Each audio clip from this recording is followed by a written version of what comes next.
Sanibonani ngani zakwethu. Kunento engicikayo la kulezi zinto lezi enziwayo. Isibaya, uzalo, imbewu kanye nezinye iy'tori ezenziwayo la eMzansi Afrika, e-South Africa. Kunale nto le yokwenza yokubhula,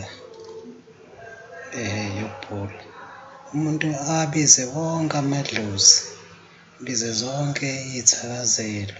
Ngokwesibonelo nje, ondlovu, oboya benyathi, ababize bonke,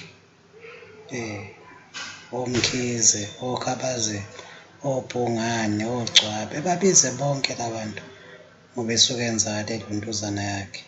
Manje ngithi mina kudlalelwani ngabantu abaphansi? Uma kuwukuthi siyakholelwa ukuthi abantu abaphansi bakhona, kudlalelwani ngabo?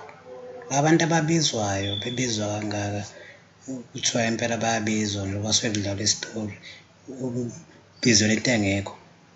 Kumele kwenziwe njani bakwethu? Kahleni e-South Africa, ngicela nisize. Ayimiswe le nto, ngiyacela nje ukuthi ingabe isenziwa le nto, imiswe ngoba manje kudlalwa ngabantu abaphansi asebelele. Ngibonge.